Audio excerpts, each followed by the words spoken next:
जय Malhar news चॅनलच्या सर्व प्रेक्षकांना सपना चौधरीचा नमस्कार। मार्च 2027 पर्यंत वैद्यकीय महाविद्यालयाचे काम पूर्ण करा, अन्यथा कंत्राटदारांवर कारवाई करण्यात येणार। गरीब व आदिवासी रुग्णांना दर्जेदार आरोग्य सेवा देण्यासाठी सर्व आवश्यक निधी उपलब्ध करून देणार असल्याचे पालकमंत्री हसन मुश्रीफ यांनी सांगितले आहे।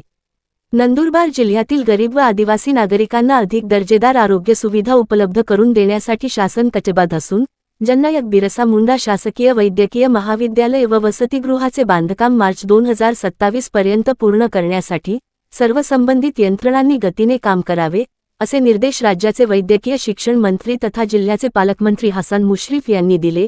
निर्धारित मुदतीत काम पूर्ण न झाल्यास संबंधित कंत्राटदार कंपनीवर कारवाई करण्यात येईल, असेही त्यांनी स्पष्ट केले। पालकमंत्री मुश्रीफ यांनी आज नंदुरबार येथील शासकीय रुग्णालय तसेच जननायक बिरसा मुंडा शासकीय वैद्यकीय महाविद्यालयाच्या बांधकामाची पाहणी करून सविस्तर आढावा घेतला।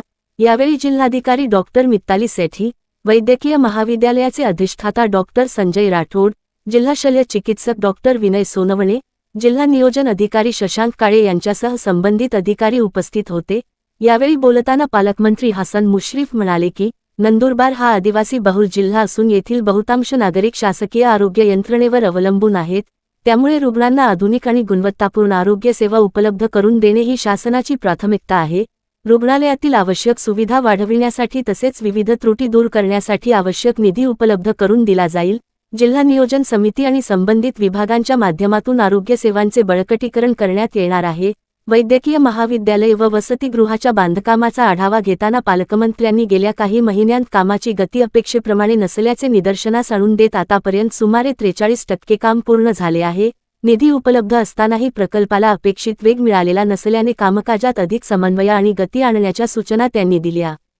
कामाला वेग देण्यासाठी जिल्हाधिकाऱ्यांनी दर आठवड्याला आढावा घ्यावा, प्रगतीचा नियमित अहवाल सादर करावा आणि संबंधित यंत्रणांनी जबाबदारीने काम करावे, असे निर्देश त्यांनी दिले।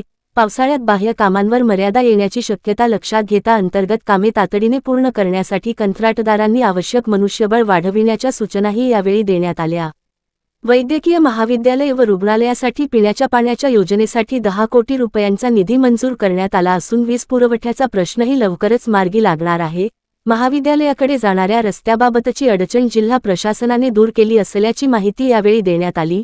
नवीन वैद्यकीय महाविद्यालय आणि रुग्णालयाची उभारणी पूर्ण झाल्यानंतर नंदुरबार जिल्ह्यातील नागरिकांना अधिक आधुनिक, सक्षम आणि दर्जेदार आरोग्य सुविधा उपलब्ध होणार आहेत। हा महत्त्वाकांक्षी प्रकल्प निर्धारित कालावधीत पूर्ण करण्यासाठी प्रशासन आणि संबंधित यंत्रणा युद्धपातळीवर कार्यरत राहतील, असे पालकमंत्री मुश्रीफ यांनी सांगितले। सपना चौधरी, जय मल्हार न्यूज, नंदुरबार।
मी आज आपल्या नंदुरबार मध्ये असलेल्या हॉस्पिटलचा आणि नवीन शासकीय महाविद्यालयाची जी इमारत चालू आहे बांधकाम, त्याचा आढावा घेतला।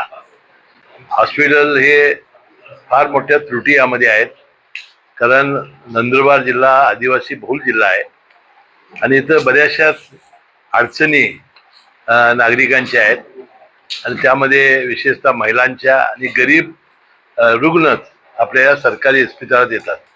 जो पैसेवाला आहे तो खाजगी हॉस्पिटलमध्ये जातो, परंतु त्यांना दर्जेदार उत्तम सेवा मिळाली पाहिजे, यासाठी जे आवश्यक आहे ते करता येणं आवश्यक आहे। तो या जिल्ह्याचा पालकमंत्री म्हणून आणि या विभागाचा मंत्री म्हणून मी निश्चितपणाने करेन आणि येत्या वर्षभरामध्ये आपण ही चांगली सुविधा इथं निर्माण करू। जिल्हा नियोजन मंडळाचा निधी देऊ आपल्या गव्हर्नमेंटचा आमचा जो निधी आहे खात्याचा तो निधी देऊ आणि चांगल्या प्रकारच्या सुविधा मला वाटतं आपण निश्चितपणे करू.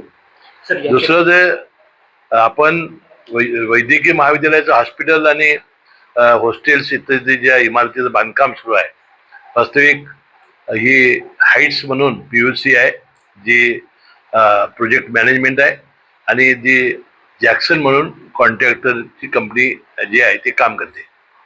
वास्तविक गेल्या 2-3 महिन्यामध्ये फार प्रगती झालेली नाही, परंतु 43% ॲव्हरेज त्यांनी काम केले असं त्यांचा दावा आहे.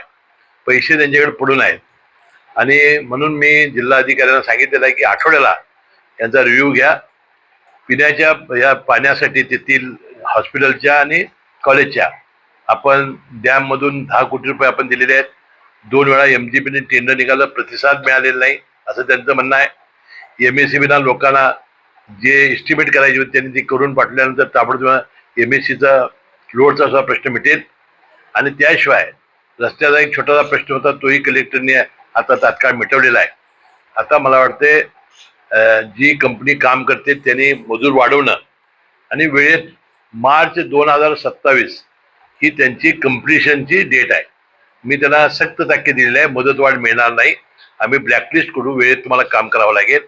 तुम्हाला 1000-1500 मजूर आणावे लागतील आणि पावसाळ्यामध्ये कदाचित बाहेरचं काम होणार नाही. तोपर्यंत तुम्हाला ताबडतोब हे काम आवरावं लागेल आणि सगळं आतलं काम करावं लागेल.